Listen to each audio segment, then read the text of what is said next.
जय हिंद। आज के वीडियो में हम लोग सीखेंगे कि करनी में 3 एक अपरिमेय संख्या होता है, उसको प्रूफ करना। तो चलिए हम वीडियो को स्टार्ट करते हैं। तो देखिए क्वेश्चन आपका इस प्रकार आएगा कि सिद्ध कीजिए कि करनी में 3 एक अपरिमेय संख्या है। ये क्वेश्चन बोर्ड एग्जाम में हमेशा 3 नंबर के पूछता है, इसलिए आप इसे ध्यान से समझेंगे। तो सबसे पहले देखिए यहाँ पे बोला जा रहा है कि इसको हमको अपरिमेय संख्या प्रूफ करना है, तो हम जस्ट उल्टा मानेंगे। हल में लिख लेना है, क्या लिखना है कि माना करनी में 3 एक परिमेय संख्या है। एक परिमेय संख्या है, परिमेय संख्या है। हमेशा इसमें उल्टा मान के चलना है ना। मानना है कि करनी में 3 एक परिमेय संख्या है, तो मालूम होगा आपको कि परिमेय संख्या p बटा q के रूप में होता है, यानी अंश बटे हर के रूप में। तो यहाँ पे हम लिख सकते हैं करनी में 3 बराबर p बटे में q। और जहां करके ये भी बता देना है, जहां p कमा q पूर्णांक है, जहां करके बता देना है कि p और q सअभाज्य संख्या है, सअभाज्य संख्या है, सअभाज्य संख्या है। और कमा लगा के q इक्वल टू नॉट 0 है, इतना आपको बता देना है। ठीक, अब ध्यान से समझना है आपको। एक बात इसमें वर्ड आया है सअभाज्य संख्या, तो सअभाज्य संख्या उसको बोला जाता है ऐसे दो संख्याओं जिसका HCF एक है, मतलब मसब एक आता है, उसी को सअभाज्य संख्या बोला जाता है। ठीक है, अब ध्यान समझना है। यहाँ पे हम दोनों पक्षों का वर्ग करेंगे। इसमें क्या करना है, दोनों पक्षों का वर्ग करने पर, दोनों पक्षों का वर्ग करने पर इसमें देखिए लिखने वाले बात ज्यादा आता है। ठीक है, तो इसलिए आप इसे ध्यान से समझेंगे। लिखना है कि दोनों पक्षों का क्या करने पर, वर्ग करने पर। जब इन लोग का वर्ग कीजिएगा तो करनी में 3 है, तो करनी में 3 का भी वर्ग लगेगा, और p बटे में q है तो इन लोग का भी वर्ग लगेगा। ठीक है, अब जब वर्ग कीजिएगा तो जब वर्ग करेंगे तो देखिए वर्ग करेंगे तो करनी हट जाएगा, केवल कितना बचेगा 3। अब बराबर इसका वर्ग करेंगे तो p स्क्वायर बटे में हो जाएगा q स्क्वायर। अब देखिए इसको हम ऐसे लिख सकते हैं क्या, जैसे देखिए 3q स्क्वायर बराबर p स्क्वायर। ठीक, यहाँ इसको ऐसे भी लिख सकते हैं q स्क्वायर बराबर p स्क्वायर बटे में 3, ऐसे लिख सकते हैं क्या। अब ध्यान समझना है, ऐसे लिखने के बाद आपको थोड़ा हिंदी 2 लाइन लिखना है। हिंदी वह यह है,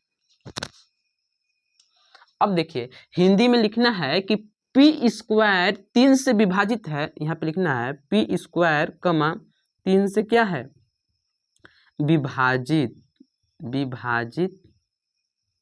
है, इसलिए p भी 3 से विभाजित होगा, p भी 3 से विभाजित होगा। ठीक है, विभाजित होगा। इतना आपको हिंदी लिख लेना है, इसको समीकरण नंबर 1 बनाना है। देखिए मेरे प्यारे स्टूडेंट, इसमें लिखने वाला वर्ड ज्यादा आते हैं, इसलिए प्रत्येक वर्ड को आपको ध्यान से समझना है। ठीक है, लिखना है कि p स्क्वायर 3 से विभाजित है, इसलिए p भी 3 से विभाजित होगा। कहने का मतलब ये है, जैसे देखिए मान लीजिए यहाँ पे 5 का वर्ग है और वो 5 से विभाजित हो रहा है। देखिए 5 का वर्ग है वो क्या से विभाजित हो रहा है, 5 से। तो जब हम वर्ग का चिन्ह हटा देंगे तो 5 से भी विभाजित होगा। यही बात हम यहाँ पे हिंदी में लिखे हैं। ठीक है, अब ध्यान से समझना है आपको। यहाँ पे हम रखेंगे p बराबर 3a रखने पर, p बराबर कितना रखने पर, 3a रखने पर। अब काहे रखे हैं, ध्यान समझिएगा।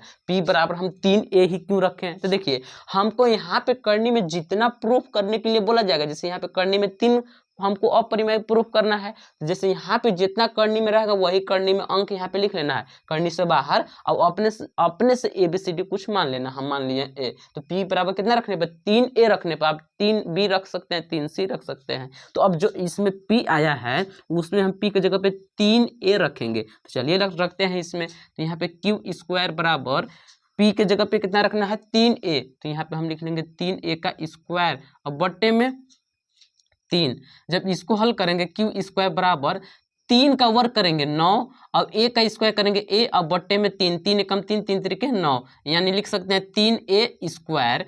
अब ध्यान से समझिए, 3 इधर गुणा कर रहा है, इधर आके क्या करेगा, भाग करेगा ना। तो यहाँ पे लिख सकते हैं कि क्यू स्क्वायर बट्टे में 3 बराबर ए स्क्वायर, यानी यही बात आ रहा है मेरे प्यारे स्टूडेंट। इसको हम ऐसे भी लिख सकते हैं क्या कि ए स्क्वायर बराबर क्यू स्क्वायर बट्टे में 3, ऐसे लिख सकते हैं ना। जैसे देखिए वैसे ही बन रहा है, यहाँ पे क्यू है और यहाँ पे ये है, यानी ए स्क्वायर बराबर क्यू स्क्वायर बटे में 3। तो लिखना है कि क्यू स्क्वायर 3 से विभाजित है, इसलिए क्यू भी 3 से विभाजित होगा। तो लिखेंगे कि क्यू स्क्वायर कमा 3 से विभाजित है, विभाजित है, विभाजित है, इसलिए क्यू भी 3 से विभाजित होगा, 3 से विभाजित विभाजित होगा, विभाजित होगा। इसको समीकरण नंबर 2 बना लेना है। अगर आप समीकरण 1 और समीकरण 2 को देखेंगे तो देखिए इसमें हम देख रहे हैं कि P और Q दोनों 3 से विभाजित हो जा रहा है। समीकरण 1 और 2 से हम समझ रहे हैं कि P और Q दोनों 3 से क्या हो जा रहे हैं, विभाजित हो जा रहे हैं। इसका मतलब ये हुआ कि जब अगर हम P और Q का मसअप पर निकालें यानी एचसीएफ निकालेंगे तो कितना आएगा, 3 आएगा, 1 नहीं आएगा। जैसे हम यहाँ पे पहले ही क्या माने हैं कि P और Q सअभाज्य संख्या है, लेकिन सअभाज्य का मतलब एचसीएफ 1 होता है। लेकिन हम समीकरण 1 और 2 से समझ रहे हैं कि इसका जो एचसीएफ आएगा वो कितना आएगा, 3। तो हमारी कल्पना तो गलत हो गया। तो लिखेंगे कि समीकरण 1 व 2 से स्पष्ट है कि P और Q में उभयनिष्ठ कितना है, 3 है। उभयनिष्ठ क्या कॉमन मिल रहा है, 3 है। अतः हमारी कल्पना, फिर लास्ट में लिख देना है कि अतः हमारी कल्पना गलत है।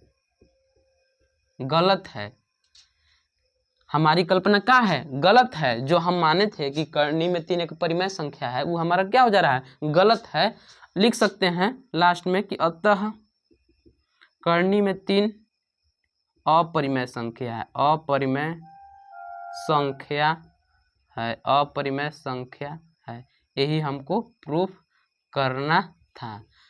एक बार ध्यान से समझ लेना, हम क्या इसमें किए हैं, हल में लिखना है। जैसे इसमें बोला जाएगा प्रश्न में सिद्ध कीजिए कि करनी में 3 एक अपरिमेय संख्या है, तो हमको जस्ट उल्टा मानना है कि माना करनी में 3 एक परिमेय संख्या है। आपको मालूम होगा कि परिमेय संख्या P बटे Q के रूप में होता है, जहां करके बता देना P और Q सअभाज्य संख्या है और Q इक्वल टू नॉट 0 है। उसके बाद अब दोनों पक्षों का वर्ग करने पर वर्ग कर दिए हैं, तो 3 बराबर हमको P स्क्वायर बटे में Q स्क्वायर प्राप्त हो गया।